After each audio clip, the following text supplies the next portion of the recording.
Hello everyone, welcome to our Let's Play series of Pathfinder Kingmaker. I, for some reason, forgot the name of the game just then. But it is Pathfinder Kingmaker, and we're managing our kingdom before we go to Pitax, because I actually think that we have plenty of time for this.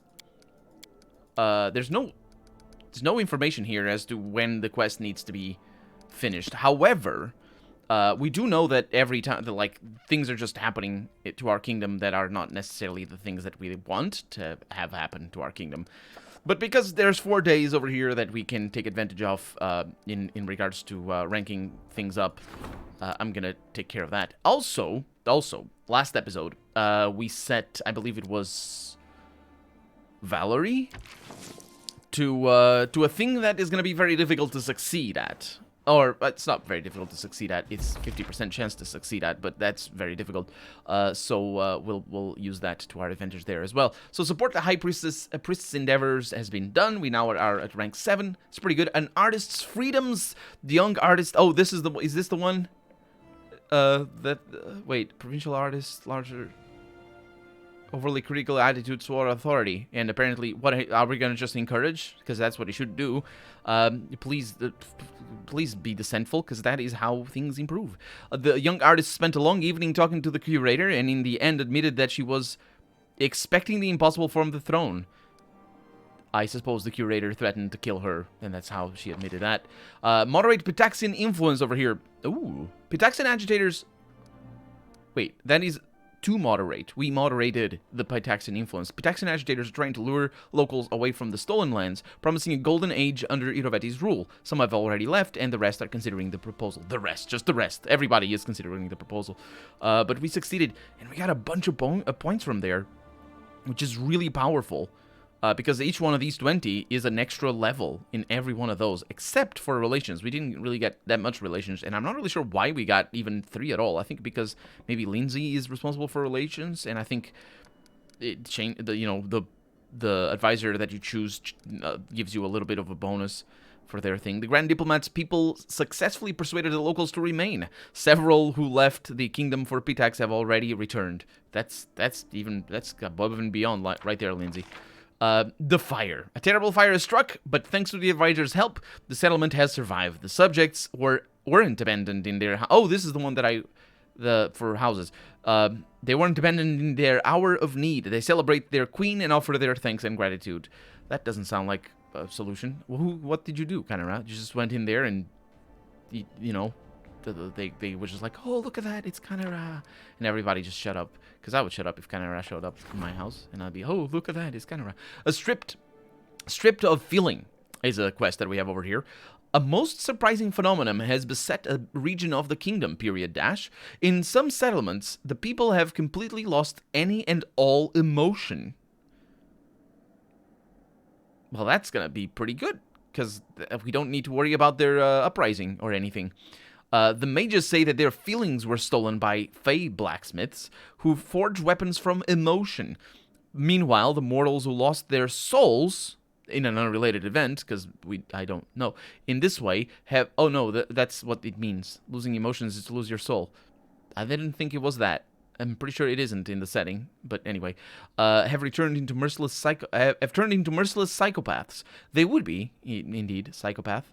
Actually, not. I mean, I'm not really sure, because a psychopath, the definition of psychopathy, is to lack empathy, or yeah, it's for the most part lack empathy, not understand what other people might think about certain things. It's not as simple as I'm putting it, but it doesn't mean that you don't feel emotion. Either way, Harim, you're our best chance. Please don't fail. You're gonna fail. You're definitely gonna fail. And the High Priest seeks audience. Harim in particular, as we know. And then we have 2 trainings over here, which is really nice. Strengthen Jod's skill as a High Priest, who is not the High Priest. And strengthen Sana's skill as a High Priestess. She's also not a High Priestess. So let's go to the throne room and see what Harim wants us to say. Hiccup. He's also blind. I have bad news, Gilladel. Someone has been making bloody sacrifices to the idols that you so mercifully granted your protection. We discovered blood and dead bodies. The guards have attempted to root the cultists out, but the people are scared and all attempts have failed. What? Dead bodies of what? What are we talking about? Is this like, you know, what you probably would expect in a setting like this? To have, you know, blood sacrifices for deities? You know, like sheep and chickens? You know, some deities anyway. Or are we talking about here people? Because these guards seem to be overstepping, as they often do in this game. We could order the minister to send our best assassins after them. Our grand diplomat could engage inquisitors, who are much like assassins, except that they serve their deity rather than their own purses. That's not what assassins do. Well, not necessarily anyway. But and also, it's not like inquisitors can't serve their own purposes. But I think or their own purses. But he says, but I think I could come to terms with whoever is conducting these rites. Allow them to be performed quietly without alarming the community. What if they serve a greater purpose? They serve a greater purpose. It's for a god. That's what they are. Also, tell me, please, if these are people, because I don't want you to, you know, find a middle-of-the-road agreement with murderers. Anyway, success. The Baroness granted the advisor an audience, and we got +1 on Divine. We have Cult Sacrifice over here, and Lindsay goes out, and that's 45. That's really bad, actually. Mysterious Cult, that's 27 days to resolve, though. Yeah, she's our best bet. And interestingly enough, Harim doesn't even show up over here. I don't know what Harim is talking about. Mysterious cultists are bringing there it is, that's confirmation, human sacrifices to ancient idols around the capital. The bloody offerings terrify the local subjects, who aren't cultists themselves, and the guards haven't been able to track the dangerous fanatics down. And we got Lindsay, who seeks middle ground, so well, I've given up caring for what the resolutions for those things are, because they're all just things happen, and at the end of the day they don't really matter. It's just we get points over here. That's all that happens. 27 days though, that is quite a lot. So what we're gonna do is we're gonna spend a little bit of time here training and ranking up. Actually, not training. Certainly not training. Ranking things up. The Grand Diplomat's endeavors for a 7 at relations. We got culture over there. Nobody needs that. And support the treasurer's endeavors. My money. My personal treasure. Let's go, Canara. Let's do this thing. And hopefully we succeed at our things, because we're definitely safe scumming those. There's a lot of very low chances. And that is, I don't like it. Support the treasurer's endeavors. I succeeded at that. Mental dexterity. We succeeded at that as well. The Magister identified the illusion spell for the ones that people were using, pretending that copper was gold. It turned out to be very simple. The illusion fades when a fake coin is rubbed on an ordinary test stone. Yeah, one that you can buy at any corner store. The kingdom's merchants are sighing in relief, and the price of test stones has gone through the roof. Rats everywhere, though. No, we succeeded at that. We did. See? The capital was swarming with rats, and then the warden's people found a whole swarm of were-rats. It's this one again. That's why I didn't read it before. Safe refuge. Oh, this one was difficult. Brevoy's great houses have been fighting a silent war for generations. And under orders of the regent, who is Valerie, the members of House Orlovsky were allocated a well-protected mansion. The Orlovskys... Shouldn't it be pluralized?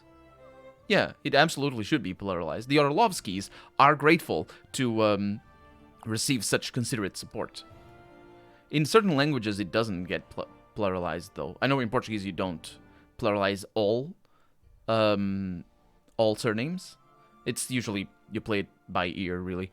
But I wonder if in Russian, because obviously this is a Russian surname, in Russian it's the same. And that's that. We succeeded at all the things. We also have extra training, which can be good. It is indeed. Strengthen Magar's skill. No, it is not. It's Magar. And Magar is not the treasurer.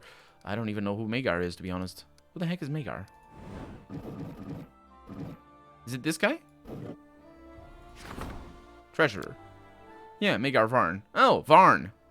Why'd you call him by his first name? It's like, well, don't be familiar. What is that?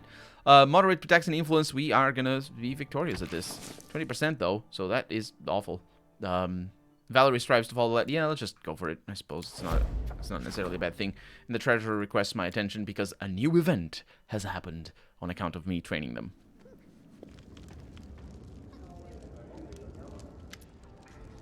Tell me, Kanara says, how does a gardener feel when he looks at flowers blooming in a garden that he's grown in an arid desert? How does an alchemist feel when the gray lead in his vial turns into shining gold?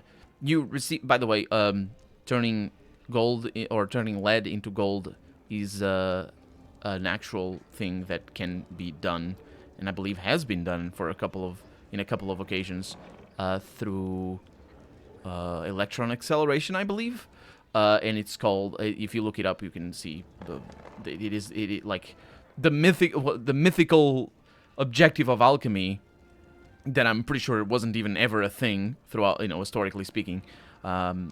This is just a thing that can be done, and it's just there's no reason to do it because gold is super common on Earth, and also sort of mostly useless. And B, it requires a lot of energy to do because you need to accelerate particles, and yeah, so it's a thing. Anyway, you receive this land as a wild, uninhabitable swamp, says Kanara. I didn't get that impression, but apparently it is. And now the richest merchants in the land vie for the right to do business here, that sounds like the flowers all wilted to me. Then the gold was poop. I turned lead into poop. I can only be proud of being a humble part of this miracle you've made happen. It bears mentioning that she is the treasurer, so that's what... I believe that could be a line from anybody, probably, and that's why she's referring to the merchants. Like a well-trained dog who wouldn't dare to look at the meat in front of it without its master's orders, your servants have all but forgotten what bribery and embezzlement are. No longer do they serve their own purses, but only the glory and prosperity of the state. The state! Not this word again, because I rambled about it already. But this usage might actually give some leeway, or not leeway, give some insight into what the writer means by the state. Because in this case, here state means government, which is the wrong way of using the word state, but I say wrong if you live in a country where that is equivalent, the state being the government, then I'm very sorry that you do live in a country like that. And I mean that I'm sorry. And you're not wrong to use the word state as a synonym for government. But here it would be the country. It could mean the state. And you can say state in lieu of country, for sure. But those are also not the same thing. I think here it just means country. Hopefully it does. Anyway. Of course, says Kanara, there is no such thing as excess of money. Kanara, I know you're evil, but please tone it down. But we do have some idle funds. It would be unwise to let them lie fallow in your coffers. We should spend the money... actually... I'm not sure. Like, the economical implications of our decisions here are very superficial. We mint our own coin, don't we? But then minting, yeah, I don't know. I'm not really sure. The thing is, like, depending on the political situation of, let's just focus on Europe, throughout the last 6 or 7 centuries, there are very valid reasons to let money accumulate in your coffers, specifically to create inflation. Actually, or to reduce inflation. Well, how does that work? Well, it depends on the situation, really. If you remove the money that is circulating, the value of money goes up, or tends to go up. It never really goes up. So that would be to control inflation. And I believe the Portuguese and the Spanish governments both did similar strategies of hoarding wealth for the government, or for the crown rather, which is synonymous in the 15 and 1600s, specifically Spain, because I've only ever superficially read about what the Spanish did throughout their boom of gold from Central America that they stole from there. And that caused serious inflation in Spain. And the government, the crown of Spain, did a bunch of measures to control that. The Portuguese measures were a little bit more simplified, though, also because we didn't have that much of a boom. Well, nowhere near as much of a boom. I get we did, but just didn't last as long, and that was the thing. The Spanish boom of gold lasted for a lot longer, and I think silver as well. I'm not really sure, but generally it did create an imbalance in the trade. What is it called? Trade scale? I'm not really sure how it's called. But the thing is, at that time,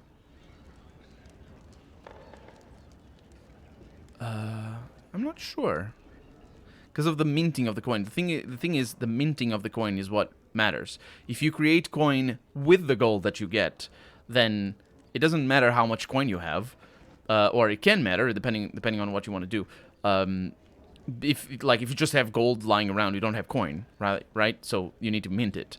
But if you just what would happen in the 17th and 18th centuries, and later on as well, but with different mechanics, is that you see the rise of fiduciary.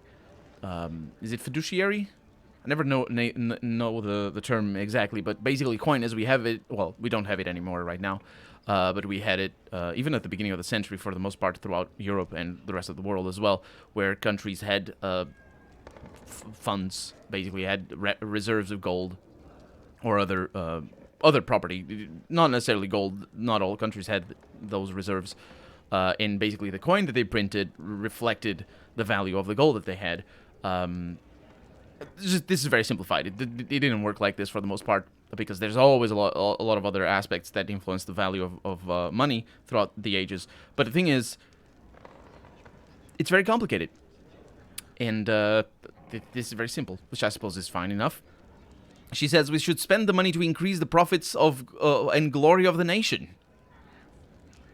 Well, historically speaking, investment by the state, and I do mean state this time around, means that that inflation goes up. And that happens, for example, if you look at the New Deal in the U.S. at the beginning of the century. It's basically a redistribution of wealth, but that doesn't always happen, and certainly doesn't always happen depending on where you spend the money. And speaking of the Portuguese example in the 1500s, Portugal did spend a lot of the gold, and the vast majority of the gold that it got from Brazil for the most part, and basically just it all went to the rich. And it was all basically a big sham and just terrible things in general. So yeah, it depends. And in what you're saying over here, profit and glory, kind of rah. What did we talk about this? Anyway, I suggest we invite a famous wizard from Absalom who could command the weather. Such a learned man would not only adorn your court with his presence, because he's ripped, he's got like sweet abs, but ease the lives of the peasants who suffer from droughts and floods.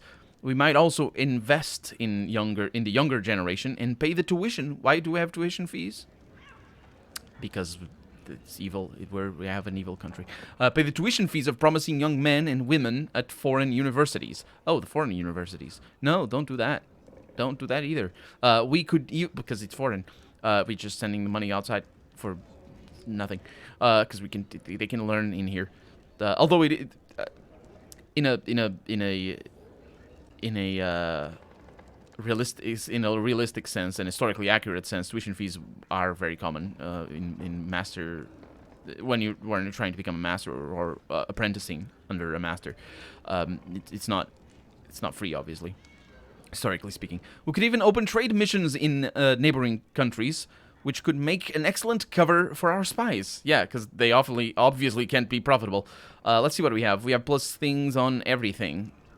Invite a weather mage? That sounds dumb. Pay tuition fees for our young people in foreign lands. What does that give us? Relations and culture. I don't think we're specializing in that. What is this? Economy and espionage. That's the one. Invest our gold in trade points. I need loyal people abroad. Sounds like a good deal for our min-maxing. This decision will not bring us glory, says Kanara, but which I suppose that's a good thing. But its benefit will be great. When our envious neighbors start whispering and plotting against us, we'll run right away.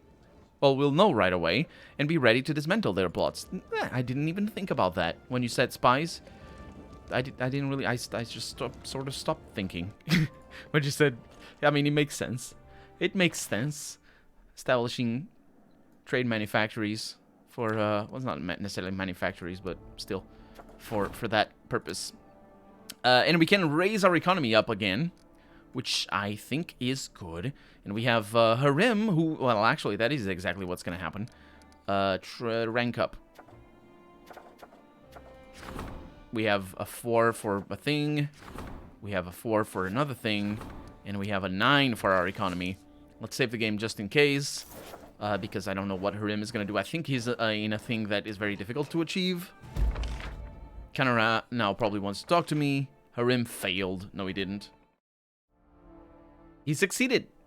Stripped of feeling. The advisor's servants were able to cure the peasants who were afflicted by fey magic. Once again, the people enjoy life's little moments because obviously they don't have the big ones because they're poor and miserable, and rejoice at the day's events. That's a funny thing, rejoicing at the day's events. Then we have I'll probably do something else. She's about to be done with that. That's gonna be that's gonna be a completed thing. I think I have the opportunity to rank something else up. We got culture and we got arcane. Arcane is probably more important. This is also a reason why so many things are difficult here in the events of the day. Support the Magister's endeavors. We have succeeded. Tracking the throne thief. We have also succeeded. We did that already. The minister was able to trace the thief's hideout to a ravine in the Thousand Voices. Surely the queen will want to have a word with the infamous bandit. I don't know why I did that. I mean, I do know why I did it, but look at all the free things over here. Storyteller's skill as a magister. Wait. I think he is the magister. No, he's the curator. Dang it. Changelings. Terrified parents swear that someone is taking their children and leaving something else in their place. Truly, these pale, dark-haired girls with huge eyes could be nothing other than changelings, the offspring of hags. But where are the real children? They must be found at once, and the kidnapping stopped. This sounds horrible in more than one way. Wind in the sails. 2 famous Absalom wharfs, the Devil's Own and the Sea King shipyard, are in an all-out trade war. The latter has run out of orders and is desperate to find new customers. It's the perfect time to reinforce our fleet with some state-of-the-art ships. That sounds like a good time. Jethal, you really don't have... Seriously? Seriously. When does this finish? It's going to be a while. Is it going to be a while? Actually, it isn't. Lindsay, what are you doing? Oh, it's almost done. Okay, that's pretty good. So we're going to wait for Lindsay to do that. And we're going to get some ships that we have zero need for. So this one, for the terrified parents, it is difficult. 31% over here with him. It's just difficult in general. Harim at 40, and Octavia at 40 for Arcane. And Harim gets us some Divine. Let's go with that. Oh, Octavia over here. Let's get a crisis point over there. And we're leaving. Because we're going... We're taking Lindsay with us. It's a little bit scary. Because we're taking Lindsay with us. Oh, I didn't know you wanted to talk to me. Nazriel. Oh, sure. Bye. Give me all the things. People are still blind. That's not great. That is not great at all. Octavia is still blind as well. It's fine. They don't need to see. So, Octavia stays behind, and Lindsay comes with me. We also need to level her up. No, we don't. We haven't gotten us a new attribute yet, so it doesn't really matter. She's not going to be fighting, so it's totally fine. I wonder what exactly we got from those gifts, because it tends to be just bad things. Yeah, just +3 things. The Warhammer is nice. Cloak of Resistance +1. Oh, that's the other thing. Oh, this is this is the thing. The hardcover that is not hardcover. There's an excerpt over here. Teachers lecture their students on harmony and beauty, all the while clueless to the ugliness their students face outside the classroom. But alas, above poems and murals, Irovetti places greater value on the beauty of the nude form. Instead of practicing the lute and composing poetry, the students are forced to practice avoiding the unsolicited attention of their patron. That's not the nude form. That's just... what exactly are we talking about here? Those who dare reject him risk expulsion or worse. Yeah, that's what we're talking about here. Those few who know the vile truth remain silent, for the highest law in Pitax is little more than the capricious will of a crowned bandit.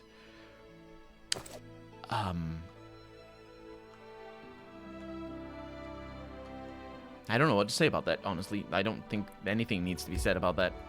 2 days and 11 hours, off we go. And hopefully we don't meet bandits on the way there. I swear there's gotta be like a little connection that's taking longer than usual. This connection that I didn't connect, you know? Like, maybe I can't go through there with the auto path. But it isn't. It's just the time you gain from going through the step. Or whatever the planes are. Nothing has happened yet on the first day. Nothing happened on the second day. I think this month is gonna be pretty chill, because did you notice how oh, these are peaceful travelers. Please go away, just get out of my face. Did you notice how there were very little events? And I think that is the reason why we're not getting any events. Oh no, not enemies. No, not enemies. Just was it in the same spot? No, it was a little bit lower. But yeah. Hopefully, this time... Oh, we're also exhausted, which is not great. Hopefully, this time, we'll... Have we been over there? Yes, we have. We'll actually be able to get in there. Finally, we can. Actually, it scared me a little bit. Because it gave me the book. For some reason, I thought the book showed up as soon as you touched it, which has happened with a couple of occasions, or with a couple of locations. But now we're gonna see Pitax. Everybody's naked. First off, apparently, that's not what that thing was. Oh.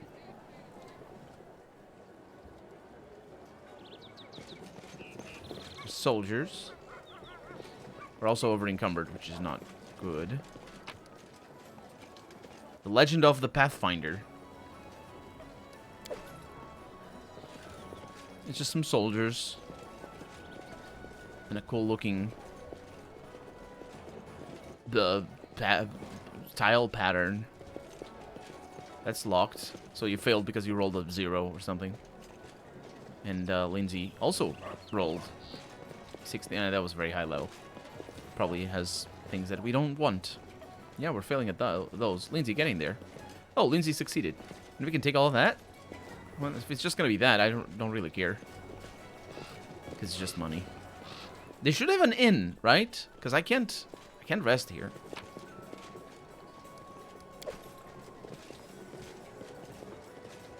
Hopefully they do have an inn.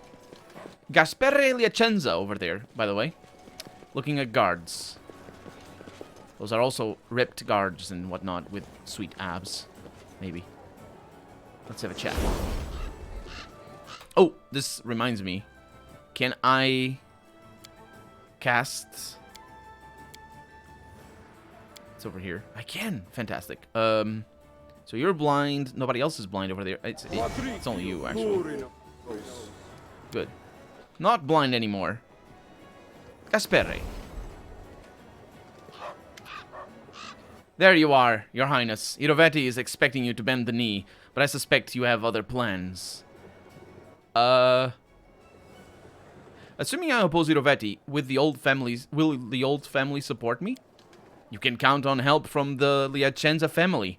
But regarding the other trade houses, I have tried to unite them many times, but the stubborn fools would sooner die alone than triumph united. I have no idea what might bring them into line. Tell me about yourself. I'm the head of the Owlcat family and the Iron Fox trade house. We ruled Pitax not long ago, before that scoundrel Irovetti seized the crown and most of our property. Now the old families hold but a sliver of their former influence, but we still live on, quietly hoping for revenge. What caused you to lose influence? It's a dark and sordid story, and I swear I'd give my life to learn the full truth of it. Pitax was founded by 4 families and ruled by their 4 trade houses for centuries. We quarreled from time to time, of course, and property didn't always change hands peacefully, but none of us would dream of impinging on another family's lawful rights. Property didn't always change hands peacefully.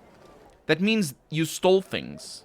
Or pillaged, at the very least. How is that not the lawful rights? And then Irovetti appeared, he says. We underestimated him, thought him nothing more than another adventurer like the thousands of others in the region. We handled matters quietly and chaotically, or he handled matters quietly and chaotically, which sounds contradictory, but it isn't, because chaotically here means unlawfully, I think, which is not what lawful means when you say lawful rights, because lawful rights means of the law. Lawful alignment means to have a moral, to have a strict. It's not what it basically means. You have an understanding of the universe that is more focused on the systems that rule the people rather than the people's own individual rights. Or I say rights, but only individual rights is probably the word, but it's like it's more than that. Either way. With assets running through his fingers faster than chips at a card table, his wealth grew rapidly, but he still wasn't a big fish, for a while at least. Yeah, for example, here, this is actually not even, the morally chaotic way of doing it, because he seems to have been pretty lawful in the way he did things, you know, because he's just, like, underhanded and all this sort of stuff, but, you know, still, he didn't come in here murdering everybody, he just used the system to gain wealth, and that's lawful. He invited representatives from all the trade houses to play cards. No one really knows exactly what happened, but by morning he owned most of their assets, including the crown. That sounds lawful to me as well. Not that it's legal, but that's not what lawful means. Because it probably wasn't legal, I don't know. But it doesn't really matter. Like, slavery can be legal. It's still well, actually, slavery would be lawful as well, yeah. But it can be illegal, but it's still lawful in the sense of moral, the moral standpoint. And that's why lawful doesn't mean good or evil. It just means a specific understanding of the universe, rather than, well, it couldn't mean good or evil because that's another axis of the thing. But anyway, that's one of the slavery. I think is a good example of why. Of explaining the distinction, or specifically of treating lawfulness and chaoticness in a more nuanced way than sometimes is treated, which in this case I think the game is just treating it wrongly. Basically, that doesn't, and I do believe that this game treats lawfulness and chaoticness wrongly, as well as evil and good. But that's another matter altogether. Gasperi says, they suspected a rigged game and sent representatives from the families to discuss the matter with him, and then a wave of disappearances rolled across the city. My brothers, the former kings of Pitax, disappeared, along with many other honorable people, and Irovetti made it clear that the lives of his hostages would depend upon our obedience. He was king, and our wealth and power lay in ruins. And just to sort of what's the word? So sort of before, if you're wondering if a rigged game would make it an unlawful, or rather a chaotic action, or at least a neutral action, it wouldn't. For example, a good example in Dungeons & Dragons, or an often used example of lawful evilness in Dungeons & Dragons, is the contracts that devils set up with people, and those are rigged as hell. But the devils in Dungeons & Dragons At least in the Forgotten Realms, you can have Dungeons and Dragons with other settings, but in the Forgotten Realms, the devils that are they are actually called Baelors, I believe. I'm not really sure. The lawful evil ones, they usually have things like hidden clauses and just sort of like correlating like different contracts that you sign with those devils that correlate with each other without you knowing, or just like tiny script. I think tiny script I think that is an example that is used specifically for Advanced Dungeons and Dragons, which is the second edition of Dungeons and Dragons, when explaining what the Baelors are. I don't know if it's the Baelors, but I think it is the Baelors, the lawful evil ones. Those might be the chaotic evil ones. I don't know. I don't remember exactly. But Planescape Torment actually deals with those devils, and it is the place that I first saw that description. But it is also a part of the official Advanced Dungeons and Dragons rulebook, or whatever the thing is for character creation. The big tome that that the game comes with. Not that I have it. I just saw it in a PDF. On a PDF, rather. But still, rigged doesn't mean unlawful. It means illegal, potentially, but again, legal and illegal doesn't mean lawful or unlawful. Unfortunately, because it probably should. It's just that the whole moral system has so many limitations. You need to create these caveats. You just need to be aware of them. What I'm going to tell you, I'm going to say, will persuade the other trade houses to join the rebellion. I am all ears, says Gasperi.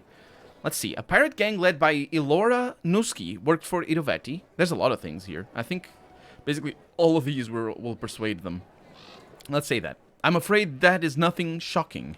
Every family has had business partners of the sort. Yeah, Irovetti brought a whole army of bards to Little Town and used them to crush his enemies. Interesting, he says. So he didn't create the academy for his love of the arts.